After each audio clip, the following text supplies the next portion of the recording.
L'Olympique de Marseille, c'est de la dynamite. Victoire 3-1 hier soir à Toulouse avec un doublé de Mason Greenwood. L'Olympique de Marseille qui prend la tête provisoirement de la Ligue 1. 3 matchs, 2 victoires, 1 nul. Et on va revenir. On va revenir évidemment sur cet angle de frappe exceptionnel de Mason Greenwood qui a trouvé le petit filet. On va décrypter cette occasion dans ce débrief à froid. On va revenir aussi sur ce pressing intense juste après l'ouverture du score. Il manque un joueur sur la vidéo, sur la slide ici, il est caché, on va en parler, c'est Eli Wahi. On va revenir aussi, évidemment, sur cette cagade de Geronimo Rulli qui s'est complètement troué en fin de match et qui a, je pense, attiré les foudres de Roberto De Zerbi. Un match, c'est 90 minutes plus les arrêts de jeu, il faut rester concentré quand bien même tu mènes 3-0.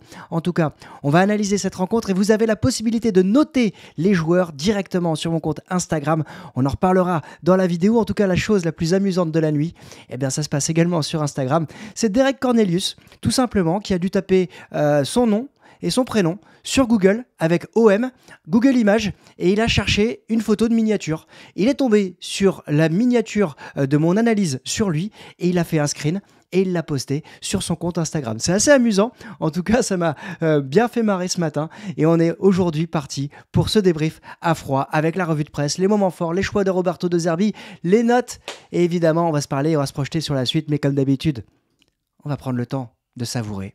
On va prendre le temps de profiter. Et hier, évidemment, on était un peu inquiets, on va dire, pas trop non plus, mais il y avait un petit doute de savoir comment l'OM allait rebondir après Reims. Et c'est tombé. 3 buts, et donc 3 fois. Yes, yes, yes! Victoire 3-1 et ça fait vraiment plaisir. On va pouvoir lancer ce débrief avec évidemment la revue de presse et la Provence qui titre ce matin soir de fête. Évidemment, soir de fête, le jour des 125 ans du club. C'est la cerise sur le gâteau avec Quentin Merlin et Mason Greenwood qui sont en une, 125 ans. Fêté comme il se doit avec une magnifique vidéo qui retrace rapidement, brièvement évidemment l'histoire du club. Luis Enrique, service compris. On a un Brésilien qui franchit des paliers, qui franchit des étapes et on est en train de le voir grandir avec l'OM et peut-être prendre la mesure du maillot et peut-être prendre aussi la mesure de son talent. Et on va voir évidemment si ça va évoluer. Du côté de l'équipe, on parle d'une bonne tête de premier. Bon, moi, je vais nuancer un petit peu. Bonne tête de premier. La semaine dernière, on parlait de l'Olympique des regrets. Bonne tête de premier. Il y a encore des insatisfactions, des points de douleur, des zones d'ombre dans cette équipe qu'il va falloir travailler. Maintenant, c'est vrai que ça reste positif. Voilà. Maintenant, on va pas trop non plus s'enflammer. On va essayer d'être dans la nuance comme d'habitude parce que c'est important. La saison est encore longue. Les ailes de l'enfer. Oui, les ailes de l'enfer parce qu'on va le voir tout à l'heure dans les notes. Le duo Greenwood, Luis Enrique, ça avance bien, ça avance vite, ça avance bien, c'est précis et c'est complémentaire. Et donc évidemment, c'est un focus sur le site de l'équipe. Et puis, on va terminer comme on le fait à chaque fois lors des débriefs à froid sur une des déclarations de Roberto De Zerbi, une exigence élevée. Je vous avoue, ça fait longtemps qu'on n'a pas eu un entraîneur qui associe autant de pragmatisme dans ses mots et de valeurs fortes et d'ambition.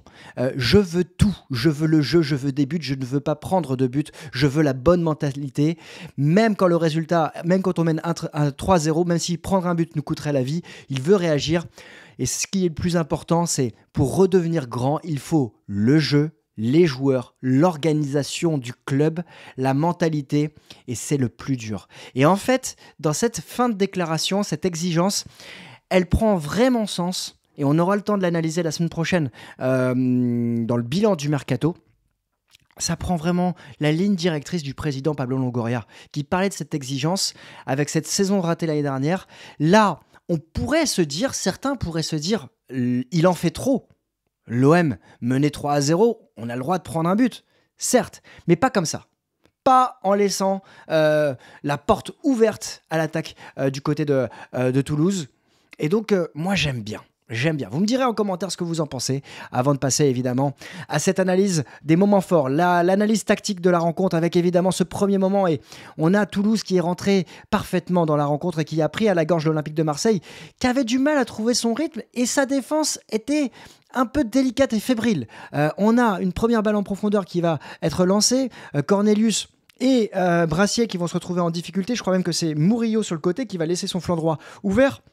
L'attaquant de Toulouse qui va malheureusement pour lui et heureusement pour nous rater son contrôle et s'excentrer, et ensuite il va pas jouer assez vite à mes yeux parce qu'il a deux coéquipiers qui arrivent et nous on est acculés, et là on aurait pu et on aurait dû même peut-être prendre un but à ce moment-là. Va s'en suivre un cafouillage incroyable, fébrilité délicate de l'Olympique de Marseille dans ces 3 premières minutes. Brassier qui va dégager sur Cornelius qui a peut-être failli marquer contre son camp parce que Rouli était battu. On l'a vu dans les yeux de tous les joueurs marseillais à ce moment-là en gros plan. Il y a eu Kondogbia, il y a eu Rouli, il y a eu Højbjerg. Tout le monde s'est dit waouh, ça commence, c'est chaud. Donc il va falloir se remettre dans le droit chemin. Et ça a été le cas, assez rapidement, avec cette ouverture du score à la 16e minute de Mason Greenwood. Regardez cet angle, il est incroyable. Frappe pied gauche en première intention. Il a fait un appel magnifique et Luis Enrique a parfaitement lancé le joueur anglais. Il trouve un angle magnifique, il va jouer le petit filet opposé. Et c'est une construction qui m'a plu. C'est une belle construction qui m'a plu. Regardez, on a le Toulouse qui a le ballon, la défense qui va essayer de se relancer, et nous, on est en supériorité numérique dans le camp toulousain, en tout cas là où est le jeu. Et on va le voir, il n'est pas sur l'écran. On a Quentin Merlin qui va sortir du pressing parce que l'attaquant de Toulouse est pris par 2 Marseillais. Et regardez, tout le monde est à son poste pour justement essayer de récupérer haut. Il y a eu un changement tactique de la part de Roberto De Zerbi et Quentin Merlin va récupérer le ballon. Il va s'appuyer avec Luis Enrique, Joga Bonito, en confiance le garçon. Petite talonnade pour lancer dans la profondeur Quentin Merlin qui va prendre la zone libre. Il va centrer en première intention. Centrer en première intention, point important. Regardez aussi Mason Greenwood qui va venir faire l'appel aux 16 mètres. Pendant ce temps-là, on a Eli Wahi qui prend, lui, la volonté d'être devant le gardien. Et si jamais Greenwood rate l'occasion, on a Aminarit qui est lui aussi en retrait. La défense va relancer le ballon. Quentin Merlin va ressortir sur Luis Enrique qui n'est pas attaqué. Il va jouer dans la zone libre. L'appel est magnifique dans le dos de la défense. Et ensuite, on a Mason Greenwood qui va ouvrir le score. Et là, on se dit que c'est très bien payé. Première occasion, première frappe cadrée, premier but. C'est bien. Ça rappelle le match, évidemment, face à Brest. Mais moi, ce qui me plaît surtout, c'est cet angle incroyable qu'il va arriver à trouver. Je suis curieux de savoir combien de XG il est, et à combien de XG il est dans cette position de frappe sur cette ouverture du score. Et puis, on va avoir ce deuxième but qui arrive dans les 90 secondes. Le TFC vient de faire l'engagement. La balle vient à la défense. Et regardez où sont situés les Marseillais. Il y a un pressing important. Et surtout, alors je vous ai pas mis le screen, mais Luis Enrique jette un œil derrière lui à Quentin Merlin, super duo, et il lui fait signe, regarde, prends le joueur à ma gauche, ce qui permet de déclencher son pressing vers le défenseur toulousain, qui lui n'aura pas d'autre choix que de faire une passe en retrait, mais ce qu'il n'avait pas vu, c'est qu'Eli Wahi était là. Et deuxième présence importante sur le deuxième but marseillais.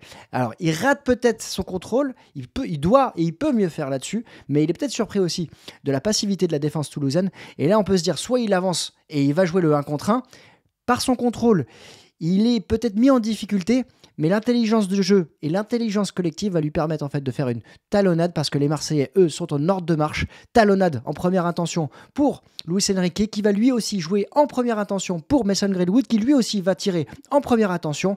Alors Guillaume Rest est en difficulté, je pense qu'il n'est pas remis de son premier but et il va prendre le ballon entre les jambes. Et on le dit souvent, jouer en première intention, ça crée la difficulté chez l'adversaire. Et je pense que sur une phase arrêtée, Greenwood aurait pu contrôler, crocheter et frapper. Et Guillaume Rest aurait été sur ses appuis. Là, il n'est pas sur ses appuis. Et donc, c'est ça qui le rend fébrile. Et 2-0, en 90 secondes, le score est plié. Et l'OM est devant, comme face à Brest. Et cette mentalité, elle est importante pour aller vraiment mettre en difficulté et mettre sous pression l'adversaire. Alors, il va y avoir un fait de jeu naturellement sanctionné d'un carton rouge qui va avoir lieu 10 minutes après. Là, Toulouse est plus du tout dans son match. C'est Magri, je crois, qui va prendre ce carton rouge sur la semelle de Kondogbia. Il n'y a pas de méchanceté, mais il y a un geste non maîtrisé. Il est juste un tout petit peu en retard parce que Kondogbia prend le ballon un tout petit peu plus tôt. Et ça fait qu'il lui laisse la semelle sur le genou alors qu'il aurait pu prendre le ballon. Carton rouge mérité, confirmé par le VAR. Et là, le match ne va pas être le même. On se le dit à ce moment-là, mais on sait qu'on est l'OM et on se rappelle de la saison dernière et on sait qu'on n'a quasiment jamais gagné quand on a joué à 11 contre 10. Et moi, je me suis fait tout de suite la réflexion, est-ce que ça va ressembler au match face à Nantes, où on mène à 1-0 et on est à l'extérieur, et ensuite on joue à 11 contre 10. Eh ben non, ça n'a pas été le cas, on connaît le résultat. Et puis en deuxième mi-temps, on va y avoir ce troisième but avec une phase de contre-attaque express. Amin Harit qui va lancer Mason Greenwood. Regardez, sur le côté de la vidéo, on a Eli Wahi qui va être lancé. Mauvaise passe, je trouve, de Mason Greenwood, parce que là, il y a clairement la possibilité de lancer en profondeur, même si le défenseur central gère bien la ligne de passe de Greenwood. On peut mieux faire, je pense, ici. Eli Wahi va s'arrêter, le défenseur va revenir, et on va se retrouver dans une situation où on est en 2 contre 5. Et là, même si ça va vite, on voit encore une fois l'intelligence des attaquants marseillais qui vont temporiser. Et cette temporisation va permettre à Amin Harit d'arriver. Et derrière, qui on voit? Luis Enrique. Amin Harit va crocheter et va trouver l'intervalle parfait pour servir Luis Enrique qui va marquer. Alors le but ne lui sera pas accordé. C'est le défenseur qui touche le ballon de la main. La balle n'allait pas être cadrée, donc il ne peut pas lui être accordé. Le ballon file au fond des filets. On a même eu, je ne vous l'ai pas mis là, mais Guillaume Rest qui a levé la main. Alors une vraie passivité de la défense toulousaine, parce qu'il lève la main, on ne sait pas pourquoi, parce qu'il n'y a absolument pas hors-jeu. Je vous remonte l'action au moment où il déclenche la passe.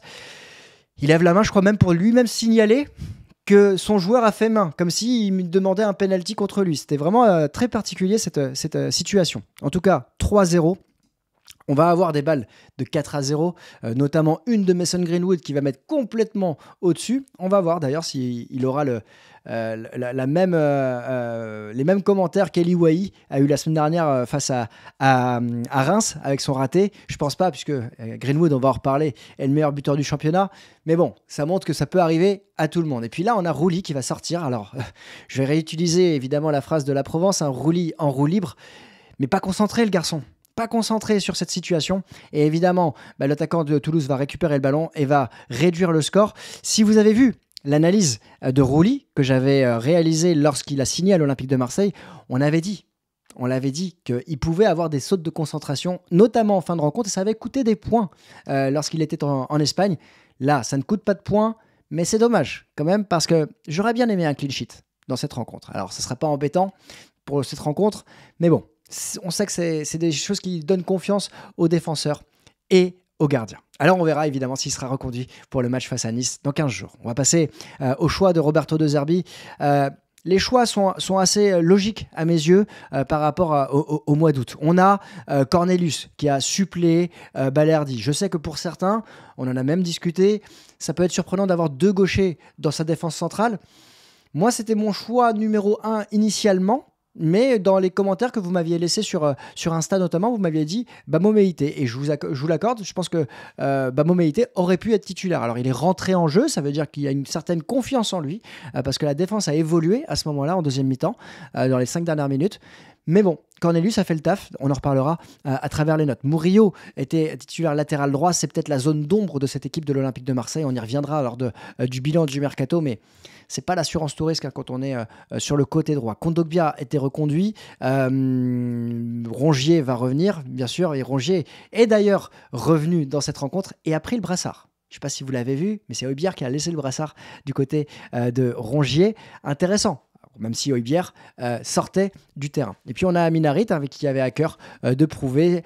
Wahi était de nouveau titulaire, même si Neal Maupay venait d'arriver. J'ai vu un Neal Maupay investi. Quand il est rentré, il a tout de suite demandé de l'agnac.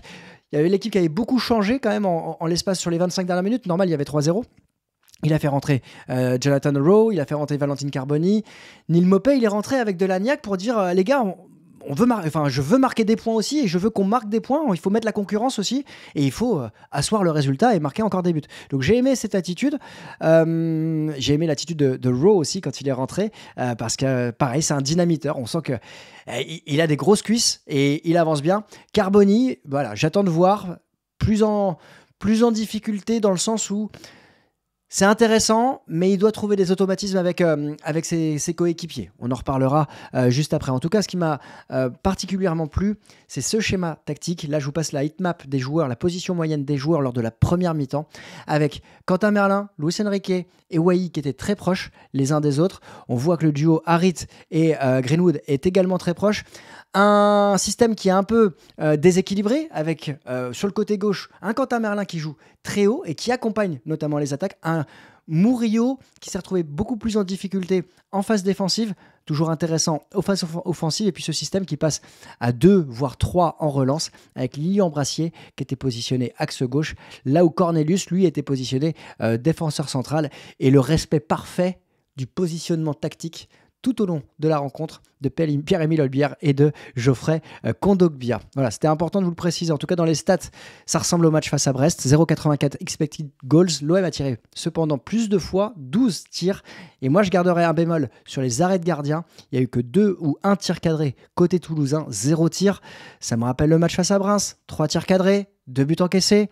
J'ai plutôt été satisfait de la première de Rouly face à Brest, notamment avec son pénalty arrêté et les différents arrêts qu'il a réalisés parce qu'il était resté concentré, notamment en fin de rencontre.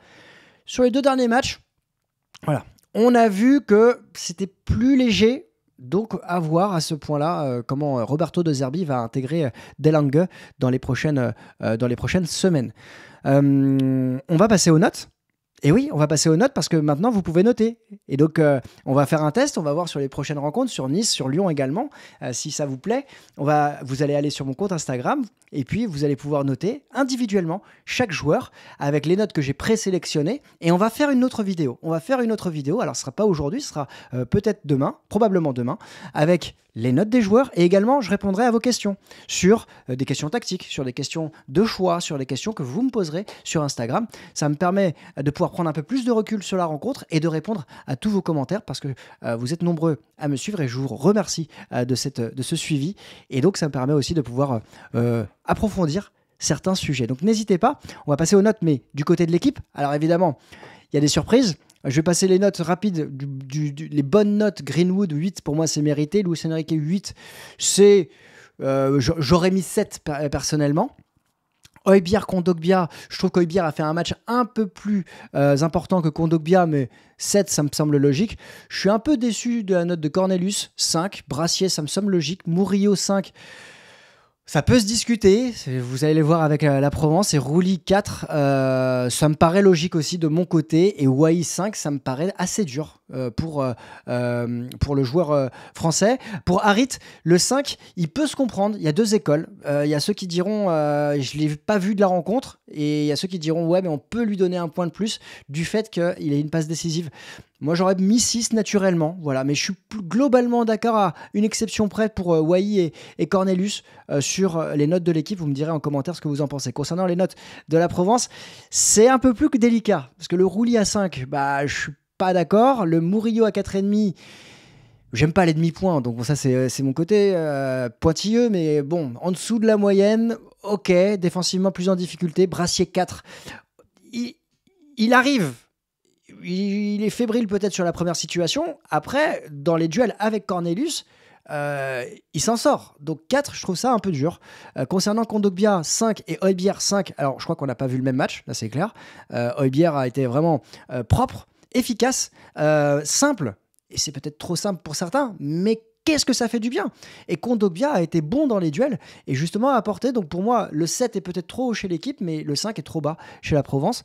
Et pour Wai, je trouve, je vous l'ai dit juste avant, je trouve ça un peu difficile d'avoir un 5 sur 10 par rapport à sa capacité à se fondre dans le collectif sur cette rencontre avec une présence sur le premier but où il attire les 2 défenseurs, une présence sur le deuxième où justement il fait la talonnade, et sur le troisième où il est mal lancé par Greenwood, et après il va appuyer sur la défense pour libérer l'espace à Luis Enrique. 5, ça me paraît un peu dur comme note, mais bon, peut-être que la Provence recherche le grand attaquant absolument ou veut le titiller, je ne sais pas, vous direz plus dans les commentaires. En tout cas, le joueur et l'homme du match, clairement, c'est Mason Greenwood, qui est seulement le 2e joueur à inscrire 5 buts sur ses 3 premiers matchs sur les 50 dernières saisons, et juste Mario Balotelli qui l'avait fait avec le GC Nice. Et du côté de l'Olympique de Marseille, c'est le meilleur démarrage d'un joueur de l'OM depuis 1932. Le talent sportif de ce garçon est bluffant. On va certainement en reparler dans le bilan du Mercato. En tout cas, moi, il y a un joueur que je voulais ressortir en dehors de Mason Greenwood, c'est Pierre-Emile Højbjerg. Pourquoi ? Parce que je voulais le voir capitaine. C'était Kondogbia qui était pressenti capitaine du côté de l'équipe hier matin. Et je vous ai posé la question sur Insta. Vous avez été plutôt d'accord. Il y a eu plus de 1400 votes sur ce sondage. 78% être d'accord avec moi pour le capitaine du soir. Oui, même si ça fait que 3 matchs qu'il est là, on sent que c'est un vrai leader. Lui, il est capitaine de la sélection danoise. On sent qu'il rassure. Alors, il a pris un carton jaune hier assez rapidement, mais il est resté dans son match. Il aurait pu marquer, il aurait pu passer aussi sur cette frappe en deuxième mi-temps. Mais 148 ballons touchés durant la rencontre. Il avait 107 ballons en 1 heure de jeu. Il n'a pas disputé. Alors certains vont dire oui, mais c'est trop simple comme jeu. Bah ouais, mais en fait, il y a des fois, ça sert à rien de compliquer les choses. 99% de passes réussies. Je ne vous ai pas mis les stats de ces duels, mais voilà, on est sur un très bon joueur et on va espérer évidemment que son physique tienne pour la suite de la saison. Alors la suite, c'est quoi justement ? C'est un slot de 4 matchs face à Nice, Lyon, déplacement à Lyon, déplacement à Strasbourg et une réception d'Angers. Donc 2 matchs à domicile, 2 matchs à l'extérieur. Le match face à Nice sera le samedi à 17h. Ça sera le 14 septembre. J'y serai. On aura le temps de faire l'avant-match. Les avant-matchs vont revenir. Vous avez été plusieurs à me les redemander. Là, les vacances sont complètement terminé. Les enfants vont repartir à l'école. Le mercato est presque terminé d'ailleurs. On en reparlera peut-être cette semaine. Mais donc oui, il y a la suite avec le match face à Nice qui va être important. Voir comment l'OM va se comporter face à un concurrent direct à la course à la Ligue des Champions. Et puis évidemment, le match face à Lyon aura une saveur particulière. L'Olympique Lyonnais qui l'a emporté 4-3 après avoir été mené 3-1 face à Strasbourg. On aura l'occasion de reparler de tout ça. Mais 7 points en 9 matchs. 7 points en 3 matchs, 7 points sur 9. On fera le bilan peut-être demain, quand on va analyser les notes, parce qu'on va revenir sur la journée complète, savoir où se situe l'Olympique de Marseille. Mais on est sur une bonne dynamique, et cet OM, c'est de la dynamite. 10 buts marqués. En revanche, 4 buts encaissés. Il va falloir peut-être travailler certains automatismes en défense, mais c'était la 3e défense changée en 3 matchs aussi, et donc ça a pesé.